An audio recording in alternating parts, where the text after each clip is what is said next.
तो आइए आज के क्लास में हम लोग स्टार्ट करते हैं। क्लास 10th का सब्जेक्ट संस्कृत है ये, और पार्ट 3 का पार्ट 1 है ये। पाठ का नाम है अलस कथा, और अलस कथा का अर्थ होता है आलसियों की कथा। इसका हिंदी याद रखेंगे, अलस कथा का अर्थ होता है आलसियों की कथा। तो स्टार्ट करते हैं इस पाठ को। देखिए विद्यापति जी ने लिखा है, नीचे आप लोग चित्र देख सकते हैं। ये विद्यापति जी हैं जिन्होंने इस पाठ को लिखा हुआ है। तो हमारा हेडिंग है, यानी कि जो आप लोग देख रहे हैं बड़े कोष्ठ के अंदर जो कुछ बातें लिखी गई है पाठ से संबंधित, तो पहले उसको हम लोग पढ़ेंगे। किताब में देख लीजिए आप लोग। अयम पाठ विद्यापति कृतस्य कथा ग्रंथस्य पुरुष परीक्षाति नामकस्य अंश विशेषो वर्तते। यहाँ पे लिखा जा रहा है कि अयम पाठ, यह पाठ विद्यापति कृतस्य, विद्यापति जी के द्वारा कथा ग्रंथस्य लिखा गया एक कथा ग्रंथ है जिसका नाम है पुरुष परीक्षा नामकस्य। यानी कि जो ग्रंथ है उसका नाम क्या है? पुरुष परीक्षा। पुरुष परीक्षा। कई बार क्वेश्चन पूछा जा चुका है कि जो अलस कथा पाठ है वो किस ग्रंथ से लिया गया है, तो आपको याद रखना है पुरुष परीक्षा ग्रंथ से इस पाठ को लिया गया है, और इसके लेखक का नाम क्या है? विद्यापति। अंश विशेषो वर्तते। अंश मतलब होता है भाग। अंश मतलब क्या होता है? भाग। यानी पुरुष परीक्षा नाम का जो ग्रंथ है उसी ग्रंथ का ये छोटा सा भाग है जिसका नाम है अलस कथा, और इस पाठ को लिखे हैं विद्यापति जी ने। फिर है कि पुरुष परीक्षा सरल संस्कृत भाषायाम कथा रूपेण।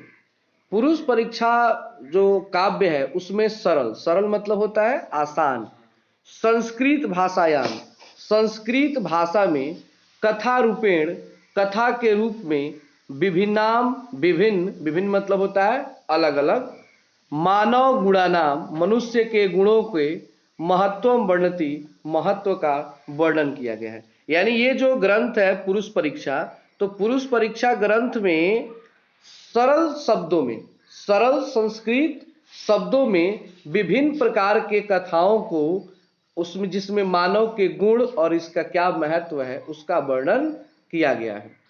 जैसा कि आप लोग छोटे छोटे किताब मार्केट में देखते होंगे, जैसे कि बाल हंस, इस टाइप के किताब आप जरूर कहीं ना कहीं देखे होंगे। तो बाल हंस में होता क्या है कि छोटी छोटी कहानियां होती हैं बच्चों को प्रेरणा देने के लिए, बच्चों को मोटिवेट करने के लिए कि आप लोगों को जीवन में क्या करना चाहिए, अगर हम कैसा कर्म करेंगे तो उसका फल कैसा होगा। तो वो एक प्रेरणादायी कहानी है। उसी तरह कहानी है एक पंचतंत्र, जिसको लिखे हैं विष्णु शर्मा। कौन लिखे हैं? विष्णु शर्मा। उसी तरह ये भी एक ग्रंथ है जिसका नाम है पुरुष परीक्षा, और पुरुष परीक्षा को किसने लिखा है? विद्यापति जी ने लिखा है। इसमें भी मनुष्य के गुण, दोष, इन सारी चीजों का वर्णन सरल शब्दों में किया गया है। आगे है दोषाणाम च निराकरण शिक्षा ददाति। यानी कि एक ऐसा पुस्तक है जो मनुष्य के गुण के महत्व का वर्णन तो करता ही है, साथ ही साथ मनुष्य में कौन कौन से दोष होते हैं, दोष मतलब होता है कमियां, कौन कौन सी कमियां हैं उसका भी वर्णन करता है। और निराकरण, निराकरण मतलब होता है उपाय। निराकरण मतलब क्या होता है? उपाय। कि अगर हमारे अंदर कोई दोष है, कोई कमी है, तो उस कमी को हम दूर कैसे कर सकते हैं, इन सारे चीजों से लेकर के हर प्रकार की कहानी इस ग्रंथ में लिखी गई है। विद्यापति लोकप्रिय मैथिली कवि आसित। विद्यापति जो थे वो एक लोकप्रिय मैथिली कवि थे। किस प्रकार के कवि थे? तो मैथिली कवि थे, लोकप्रिय मैथिली, क्योंकि मिथिला के रहने वाले थे इसलिए इनको क्या कहा जाता है? मैथिली कवि कहा जाता है। अपि च बहुनाम संस्कृत ग्रंथानाम निर्माता अपि विद्यापति आसित इति तस्य विशिष्टता संस्कृत विषय अपि प्रभुता अस्ति। यहाँ पे कह रहा है कि अपि च, अपि मतलब होता है भी, च मतलब और भी, बहुनाम संस्कृत ग्रंथानाम निर्माता अपि, इन्होंने और भी बहुत सारे संस्कृत ग्रंथों का निर्माता है। निर्माता मतलब इन्होंने लिखा है। ऐसा नहीं है कि इन्होंने केवल एक ही ग्रंथ पुरुष परीक्षा ही लिखा, इसके अलावा उन्होंने बहुत सारे ग्रंथ भी लिखे हैं। कौन? तो विद्यापति की बात हो रही है। विद्यापतिर आसीत, यानी विद्यापति जी बहुत सारे ग्रंथ भी लिखे हैं इसके अलावा। इति तस्य विशिष्टता, यह उनकी विशेषता है कि संस्कृत विषय अपि प्रभुता अस्ति, कि संस्कृत विषय में उन्होंने इतनी प्रभुता, इतनी संपन्नता पाई है। यानी कि यहां तक हमने क्या देखा कि ये जो पाठ है जो हम लोग पढ़ने वाले हैं वो पुरुष परीक्षा ग्रंथ से लिया गया है, जो सरल शब्दों में, संस्कृत शब्दों में लिखा गया है विद्यापति जी के द्वारा। वे एक मैथिली कवि हैं। साथ ही साथ इस पुस्तक के अलावा उन्होंने बहुत सारे ग्रंथ भी लिखे हैं और वो उनकी एक अपनी विशेषता है। फिर है प्रस्तुते पाठे, यानी प्रस्तुत पाठ में। प्रस्तुत पाठ का अर्थ हुआ कि जो पाठ हम लोग पढ़ने वाले हैं, जो पाठ हम लोग पढ़ने वाले हैं। आलस्य नामकस्य दोषस्य, इसमें आलस नाम के दोष का, दोष मतलब होता है कमी, यानी आलस में कौन सी कमियां होती हैं उनका निरूपण किया गया है। निरूपण मतलब उनके बारे में बताया गया है। व्यंगात्मिका कथा प्रस्तुता विद्यते, एक कथा के माध्यम से, एक कहानी के माध्यम से, और वो भी कहानी व्यंग के रूप में। कौन से रूप में? व्यंग के रूप में। व्यंग का अर्थ समझते हैं आप लोग? व्यंग का अर्थ होता है किसी पर बोल मारना, मतलब आदमी जल्दी समझे भी ना बात को और किसी दूसरे में डायरेक्ट किसका बेइज्जती ना करके घुमा फिरा के बेइज्जती करना, ठीक है ना, तो वो क्या कहलाता है? व्यंग कहलाता है। फिर कहता है कि नीतिकारा आलस्य रिपु रूपम मन्यन्ते, बड़ा इंपॉर्टेंट लाइन है ये कि नीतिकारा, नीतिकार मतलब होता है एक व्यक्ति, नीतिकारा मतलब हो गया बहुत सारे नीतिकार। तो बहुत सारे नीतिकारों का मानना है, मन्यन्ते मतलब क्या होता है? मानना है कि आलस्य रिपु रूपम, कि आलस जो है वो रिपु है। रिपु मतलब होता है शत्रु, रिपु मतलब क्या होता है? शत्रु, दुश्मन। रूपम यानी मनुष्य का अगर सबसे बड़ा कोई शत्रु है तो वो है उसका आलस, उसका आलस। जब मनुष्य में आलस आ जाएगा तो समझ जाइए कि आपका सबसे बड़ा शत्रु आपके सामने खड़ा हो चुका है। आप अपना दुश्मन खुद तैयार कर चुके हैं, क्योंकि वो आपको नाश कर देगा। क्योंकि जब आपके अंदर आलस आ जाएगा तो आप कोई भी काम नहीं करेंगे और धीरे धीरे इतना ना पीछे चले जाएंगे कि आपको आगे बढ़ना, डेवलप करना बड़ा ही मुश्किल हो जाएगा। इसलिए यहाँ पे नीतिकारों ने कहा है कि मनुष्य का सबसे बड़ा शत्रु कौन है जी? तो वो है आलस। तो इसमें बहुत सारे क्वेश्चन तैयार हो जाएंगे जो आप लोग ऊपर देख चुके हैं। तो ये तो हो गया कहानी का हेडिंग। अब हम लोग कहानी स्टार्ट करते हैं। तो आइए कहानी को स्टार्ट करते हैं हम लोग। कहानी हमारा, आसित मिथिलायाम वीरेश्वरो नाम मंत्री। मिथिला राज्य में वीरेश्वर नाम का एक मंत्री था। किस नाम का मंत्री था जी? वीरेश्वर। तो यहां भी एक प्रश्न तैयार होता है कि मंत्री का नाम क्या था? मिथिला के मंत्री का नाम क्या था? तो आप क्या कहेंगे? ऑप्शन दे सकता है वीरेश्वर, रामेश्वर, कामेश्वर, ऐसे करके दे सकता है। तो आपको याद रखना है वीरेश्वर। स च स्वभावाद, स्वभाव, स्वभाव समझते हैं ना, आदत। वह स्वभाव से दानशील, कारुणिकस्य, सर्वेभ्यो दुर्गतेभ्यो अनाथेभ्यश्च प्रत्यय इच्छाम भोजनम दाप्यति। देखिए यहाँ पे अगर आपके पास किताब नहीं होगा या ध्यान से इसमें आप नहीं देखेंगे तो रीडिंग लगा भी नहीं पाएंगे, क्योंकि लंबा लंबा इसमें शब्द है। मैं उसको अलग अलग करके भी पढ़ रहा हूं, तो ध्यान से आप लोग देखिए उसको कि लिखा जा रहा है कि स च स्वभावाद दानशील कारुणिकश्च, वह स्वभाव से दानशील और करुणामयी था। दानशील मतलब होता है जो दूसरों को दान दे, दूसरों को दान दे, यानी गरीबों को, असहायों को ये दान देता था। कौन दान देता था? वीरेश्वर। मिथिला का जो मंत्री था वीरेश्वर, वो दान देता था। कारुणिकस्य, कारुणिक, कारुणिका मतलब होता है करुणा, करुणा मतलब होता है दया, यानी उसके अंदर दया भी थी, लोगों के प्रति दया भी थी। च मतलब होता है और, यानी वो दानशील भी था और करुणामयी भी था। सर्वेभ्यो सभी को, दुर्गतेभ्यो अनाथेभ्यश्च सभी अनाथों को, चाहे कोई गरीब हो या कोई अनाथ हो। अनाथ आप लोग समझते हैं ना, जिसका मतलब कोई भी देखने वाला उसका पालन पोषण करने वाला नहीं होता है, उसी को क्या कहा जाता है? अनाथ कहा जाता है।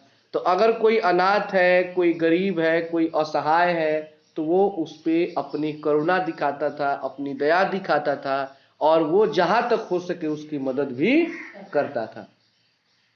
प्रत्यय इच्छा भोजनम दाप्यति, और वो उन लोगों को उनकी इच्छा के अनुसार भोजन भी देता था। मतलब भोजन देता था मतलब पूछता था कि आपको क्या खाना है, और उसके इच्छा के अनुसार ही भोजन भी करवाता था। तो सब मिला जुला के बात यही है कि ये जो व्यक्ति है वो बहुत ही अच्छा व्यक्ति है, वो गरीब असहाय लोगों के बारे में अच्छा सोचता है।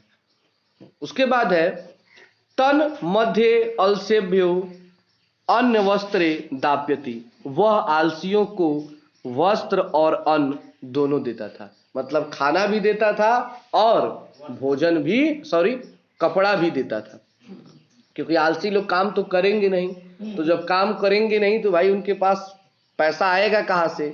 जब पैसा आएगा नहीं तो फिर वे लोग कपड़ा और भोजन की व्यवस्था कहाँ से कर पाएंगे?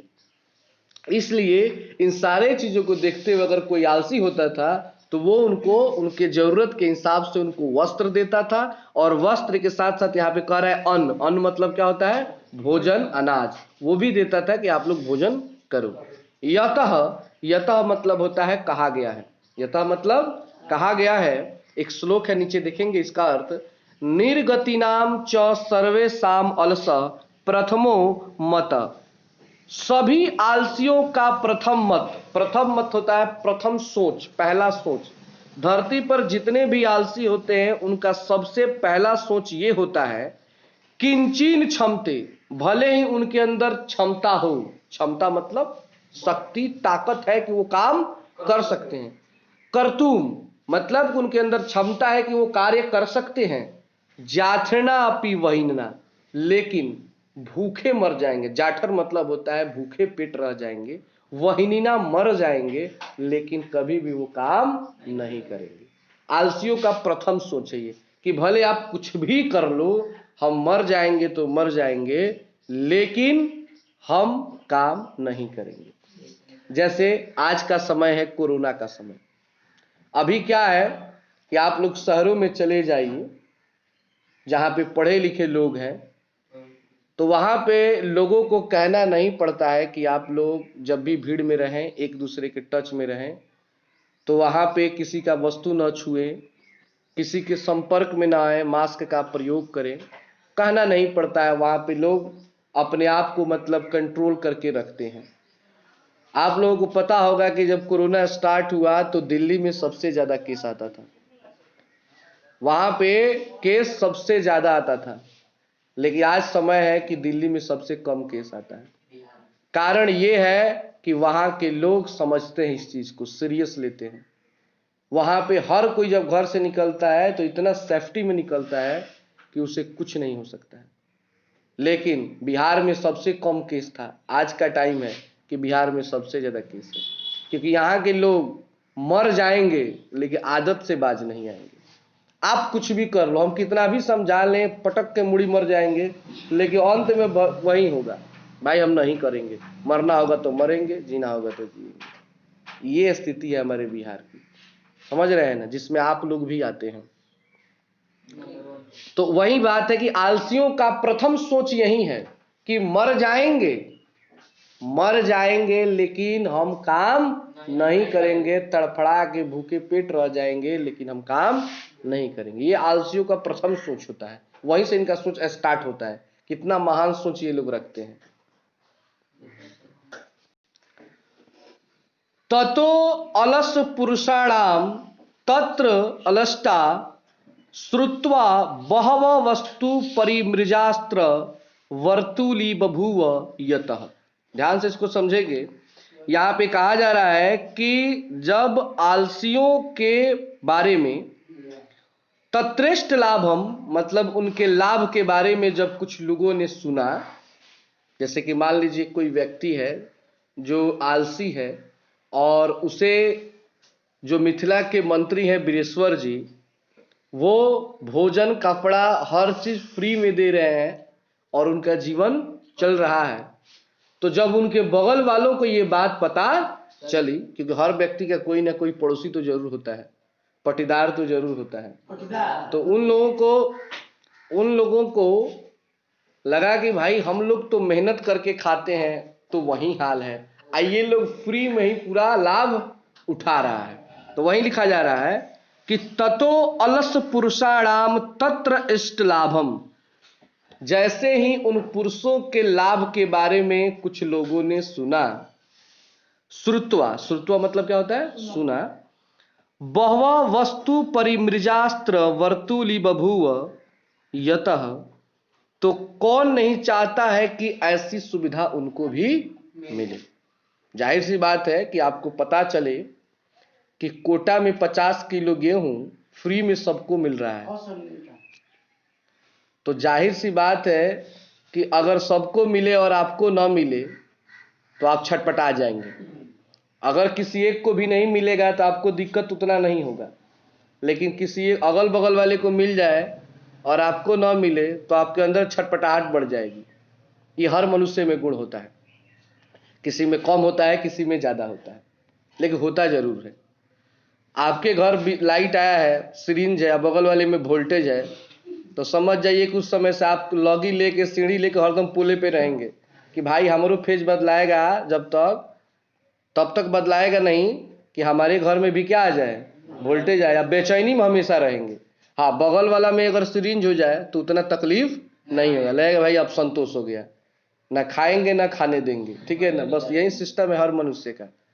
तो जब इनके कुछ लोग आलसी थे जिनको लाभ मिल रहा था, तो उनके बारे में जैसे ही पता चला कुछ लोगों को, पड़ोसियों को, तो लगा कि रे भाई हम लोग बड़ा मेहनत करते हैं तब शाम को भोजन मिलता है, चाहे आदमी खाता है, आई लोग फ्री में जाके इच्छा के अनुसार भोजन अपना एकदम व्यवस्था कर रहा है, बढ़िया कपड़ा पहन रहा है, फ्री में सारा चीज हो रहा है। तो फ्री के चीज में हर कोई ध्यान देता है। जैसे कि अभी का एक टाइम नया चल रहा है कि सरकार जैसे कि अगर सुखाड़ आ जाए तो उसका भी फॉर्म भरवा के पैसा देती है, बाढ़ आ गया है तो उसका भी पैसा भराया जाता है कि धान डूब गया। एक ही घर में 5-5 आदमी का नाम चला जाता है, खेत एक है, 5 आदमी का नाम जाएगा हमारा खेत है, दूसरा आदमी कहेगा हमारा खेत है, मतलब उल्टा सीधा किसी तरह लोग पैसा ले रहे हैं। अगर बगल वाले को पैसा नहीं मिला, मान लीजिए आपको पैसा मिल गया, बगल वाले को नहीं मिला, तो उसको तकलीफ बढ़ जाएगा कि रे भाई वो कैसे उठा लिया, हमको नहीं मिला, मतलब एनी टाइम वो टेंशन में घूमना शुरू कर देगा। लेकिन आपको भी नहीं मिला, उसको भी नहीं मिला, उसको थोड़ा सा भी टेंशन नहीं होगा, ठीक है ना। घर में आग लग जाए किसी के व्यक्ति घर में, उसका घर जल जाए, आपका घर बच जाए, तो जितना उसके घर जलने से तकलीफ नहीं होगा उतना आपके बच जाने से तकलीफ बढ़ जाएगा। आपका भी जल गया, उसका भी जल गया, वो खुश हो जाएगा, अंदर से थोड़ा सा जरूर खुश हो जाएगा, चलो सबका जल गया है, एक मेरा नहीं जला है। तो ये होता है। तो यहाँ पे इसी बात पर एक कवि ने, विद्यापति जी ने एक श्लोक लिखा है इन्हीं लोगों पे, जो लोग अपने पटीदार को देख करके, सुख को देख करके बर्दाश्त नहीं कर पाते हैं। स्थिति सौकर्य मूला ही सर्वेशाम ही सनहते, अपने सौकर्य मूला, अपने पड़ोसियों की स्थिति को देखकर, सर्वेशाम सनहते, सभी उसी के समान होना चाहते हैं। मतलब कोई भी व्यक्ति अपने पड़ोसियों की अच्छी स्थिति को देखकर चाहता है कि मेरी भी स्थिति क्या हो जाए, वही हो जाए। जब कोई भी पड़ोसी अच्छा होता है तब।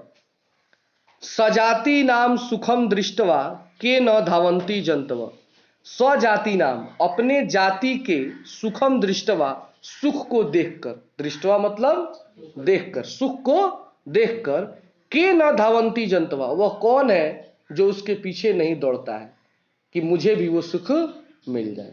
हर व्यक्ति दौड़ता है। अभी बोले ना, कई सारे एग्जाम्पल दिए कि अगर आपको पता चला कि मेरा पड़ोसी इस कारण से सुखी है, तो आप भी प्रयास करते हैं कि मैं भी वो काम करके क्या हो जाऊं, सुखी हो जाऊं। ऐसा नहीं है कि केवल लालच से ही होता है।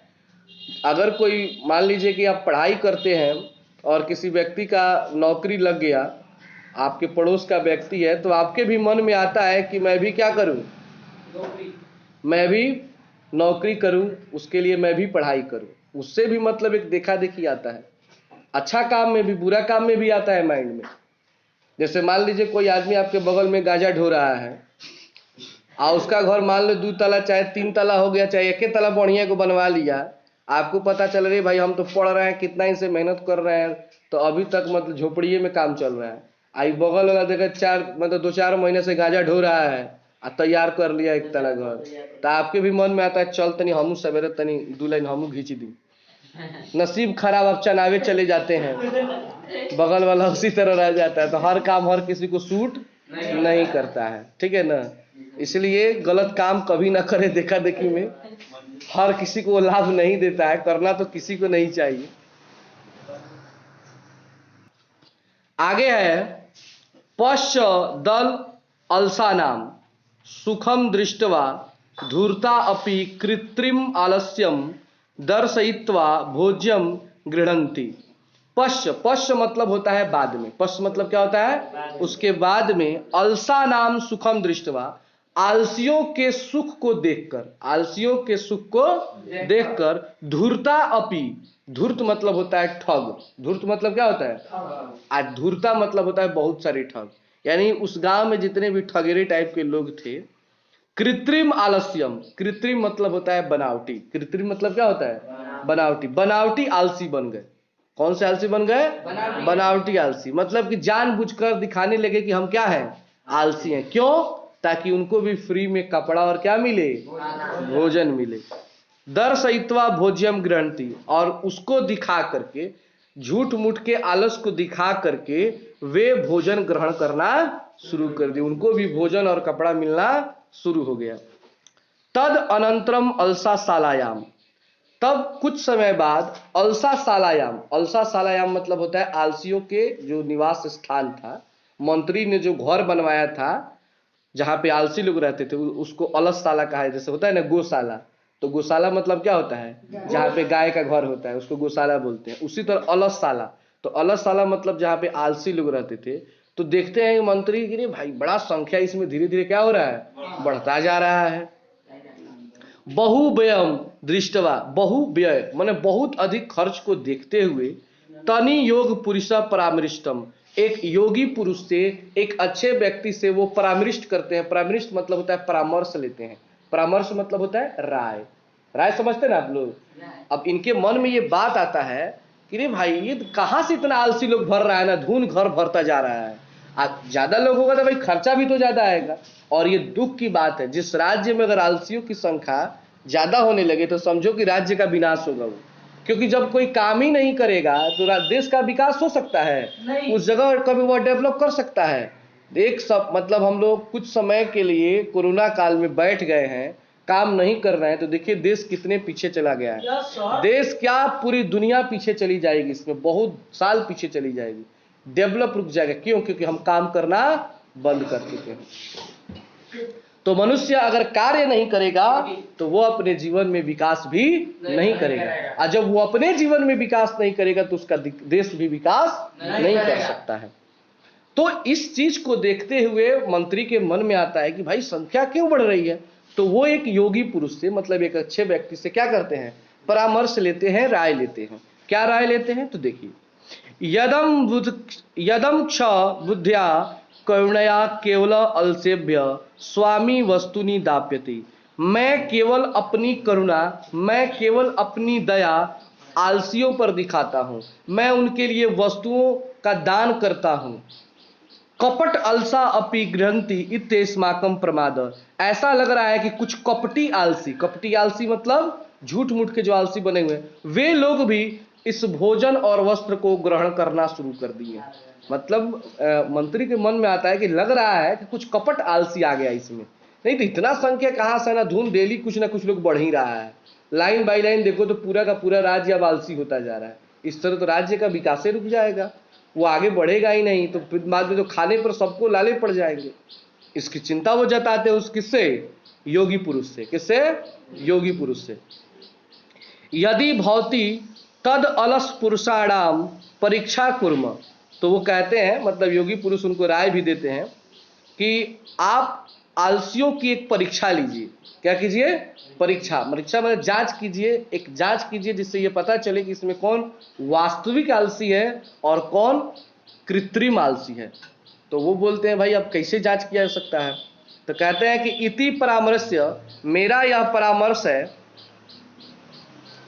प्रसुप्तेषु अलसशालायाम तनि योग पुरुषा वहीनम दापयित, कहते हैं कि मेरा प्रयास है कि प्रसुप्तेषु अलसशालायाम, कि जब सभी आलसी घर में सो जाए, सभी आलसी घर में क्या हो जाए, सो जाए, तनि योग पुरुषा वहीनम दापित्वा, तो उस घर में वहीन कर दिया जाए। वहीन मतलब होता है आग लगा दिया जाए। घर में क्या कर दिया जाए, आग लगा दिया जाए। निरूप या मासु, उसके बाद पूरा का पूरा स्पष्ट हो जाएगा कि इसमें कौन आलसी है और कौन कृत्रिम आलसी है। कैसे पहचान होगा कि जो कृत्रिम आलसी होगा वो आग देखकर भागेंगे, क्योंकि होशियार आदमी अपना जान तो देगा नहीं। आलसी लोग जो होता है मर जाएगा, लेकिन जब तक उसको उठा के कोई बाहर नहीं करेगा, उठबो नहीं करेगा, उसी में जल के मर जाएगा। रियल पहचान करना है तो यही पहचान है, क्योंकि खाने के लिए कोई जान तो देगा नहीं जो होशियार होगा, उठ के भागेगा वहां से। लेकिन ये लोग आलसी जो होता है ना, मर जाएगा लेकिन कुछ नहीं, हिल नहीं सकता है वहां से। अब देखिए, ततो गृह लग्नम प्रवृद्धिम दृष्टवा धुरता सर्वे पलायित। जैसे ही गृह, गृह मतलब घर, लग अग्नम यानी आग लगाया गया, प्रवृद्धम अग्रिम दृष्टवा, सबसे पहले उसको देखकर, धूर्त, धूर्त मतलब जो झूठ मूठ कालसी बने हुए हैं, सर्वे पलायित, पलायित मतलब होता है भाग जाना। सभी के सभी क्या हो गए, भाग गए। देखिए घर में आग लगाए भाई, सब कोई निकल के भागना शुरू कर दिया। पश्चादादि सदलसा अपि पलायिता, और उसमें से कुछ लोग वहां से भागे नहीं, कुछ लोग वहां पे टिके रहे। चतवारह पुरुषा अस्त्रैव सुप्ता परस्परम आलपंती, उसमें 4 पुरुष सोए हुए एक दूसरे से बात कर रहे हैं। आग लगा हुआ है घर में चारों तरफ, 4 को है आराम से वहीं पे सोया हुआ है, आपने में बतिया रहा है, अब बाकी सब निकल के भाग गए। अब देखो बात क्या चल रहा है इन लोगों में। एक उसमें से कहता है, वस्त्र वृत्त मुख नुक्तम, एक अपने मुख को खोलकर कहता है, अहो ए कथमयम कुलाहल, क्या हल्ला हो रहा है। मतलब एक जो आराम से पूछ रहा है, भाई क्या हल्ला है, क्यों लोग भाग रहे हैं भाई, इतना बेचैनी क्यों है। द्वितीय नोक्तम, दूसरा कहता है, तर्क येते यदस्मीन गृहे अग्नि लग्नो अस्ति, शायद घर में आग लगा हुआ है, मतलब टेंशन नहीं है उसका, शायद घर में आग लगा इसीलिए लोग इसमें से क्या हो रहे हैं, भाग रहे हैं। इनका बात वो मंत्री सब सुन रहा है कि भाई इसे से खतरनाक लोग धरती पर भी हैं। तृतीय नोक्तम, तीसरा कहता है, को अपि तथा धार्मिक ना अस्ति, कोई भी यहाँ पे धार्मिक व्यक्ति नहीं है। य इदानीम जल द्रैव शोभी कटस्मान प्राणिवोति, जो जल फेंक कर इस आग को बुझा दे। ये कह रहे हैं कोई भी यहाँ पे अच्छा आदमी होता तो पानी मार के आग बुझा देता। बताइए कि बेचैनी में लोग भाग रहे हैं, पानी मारते खत्म हो जाता, लेकिन उठ नहीं रहा है, ठीक है ना। दूसरों को राय दे रहा है, ये लालचियों की पहचान है, दूसरों को खूब राय देगा, काम करो बढ़िया से, मेहनत करो, अब फिर सो जाएगा अपने कह के। चतुर्थ नोक्तम, चौथा कहता है, अये वचाल, ए दुष्टो कति वचनानुम वक्तुम शक्नुत, उसी समय से क्या बात कर रहे हो, तुषड़ीम कथा न तिष्ठत, चुपचाप आराम क्यों नहीं करते हो। अब वो गुस्सा हो जाता है, अरे चुपचाप सुते के नहीं खे, बेचैनी तानु के लागल बैठे हैं, हल्ला कर रख दे, पहले गुस्सा में आ जाता है। आगे देखेंगे, ततश्च तूर्णामपि तेषामेवं प्रस अलापम श्रुत्वा, इन सभी की बातों को आपस में सुन करके, वहीनम च प्रवृद्धम एसाम ऊपरी पति स्यंतम दृष्टवा, और उनके ऊपर आग को आते देखते हुए, देखते हैं कि मंत्री के भाई अब इनके ऊपर आग मतलब गिर जाएगा। नियोगी पुरुष वर्द भयेन, नियोगी पुरुष भय से, चतवारो अलसया केसे स्वाकृष्य गृहीत्वा गृहाद, उन चारों को पकड़ करके उस घर से बाहर निकाला जाता है। यानी चारों को अपने सैनिक भेज करके उठवा के मतलब पूरा में बाहर निकलवाया जाता है। अरे निकलेगा नहीं, सब वही मतलब टांगों के बाहर निकाल दिया होगा। बहिकृता, बहिकृता मतलब बाहर निकाल दिया। पश्चात तना अलोक्य तैनिर्योगी पठितम, इसलिए इसके बारे में कहा गया है कि पतिरेव गति स्त्रीणाम, स्त्री की रक्षा उसके पति के द्वारा होती है। बाला नाम जननी गति, और एक बच्चे की रक्षा उसकी माँ के द्वारा होती है। न अलसालाम गति काची लोग के कारणकम बिना, लेकिन संसार में एक करुणामयी व्यक्ति ही आलसियों की रक्षा कर सकता है। मतलब जिसके अंदर दया हो वही व्यक्ति आलसियों की रक्षा कर सकता है, बाकी कोई आलसियों की रक्षा नहीं कर सकता है। पश्चातेषु, उसके बाद से, चतुर अलसेषु, चारों आलसियों को, ततो अप्य अधिकतरम, अधिक से अधिक, वस्तु मंत्री दाप्य मास, हर महीने मंत्री उसको अधिक से अधिक वस्त्र और भोजन दिया करते थे। 4 के अलावा किसी को भी वो किसी भी प्रकार का कोई दान दक्षिणा नहीं, क्योंकि उनको ये पहचान हो गया कि हमारे राज्य में असली आलसी कितने हैं? 4। ये मर जाएंगे लेकिन अपना काम खुद से नहीं कर सकते हैं। जो आदमी उठ करके भाग नहीं सकता है कम से कम अपना जान बचाने के लिए, अब सोच लो उस व्यक्ति से कह दिया कि जाके बाल में ढलैया में चाहे कहीं भी तुम कमा के खाओ, करेगा कभी? नहीं कर सकता है। कितना आलसी होता है कि आम के गाछ के नीचे सो जाएगा, मुंह बांध देगा कि आम गिरेगा तो खाएंगे मुंह में, ठीक है ना? उतना टाइप का लोग, कुछ लोग होता है। लेकिन हमें ऐसा नहीं होना चाहिए। हमें ये विश्वास करना चाहिए कि हम अपनी मेहनत से कुछ करें और मेहनत से कर करके अपने जीवन यापन को अच्छे से चलाएं। नहीं तो आलसी बनेंगे तो ऐसा नहीं कि हर जगह वीरेश्वर जैसे लोग हों और आपकी वो रक्षा करें। उससे भी खतरनाक खतरनाक लोग इस दुनिया में भरे पड़े हैं। आप काम नहीं करेंगे तो आग में से निकालेंगे नहीं, बल्कि जहाँ आग होगा उठा के फेंक देंगे उसी में, तो कहानी वहां पे खत्म हो जाएगी। इसलिए आप लोग वीरेश्वर की उम्मीद ना करें, जगह जगह रावण बैठा हुआ है। इसलिए मेहनत करें और आगे बढ़ें। तो आज के लिए इतना ही। अगले क्लास में हम लोग पढ़ेंगे इसके मौखिक प्रश्न उत्तर को। क्या पढ़ेंगे? मौखिक प्रश्न उत्तर, फिर लिखित प्रश्न उत्तर, और उसके बाद ऑब्जेक्टिव यानी कि वस्तुनिष्ठ प्रश्न उत्तर पढ़ेंगे। तो आज के लिए इतना ही।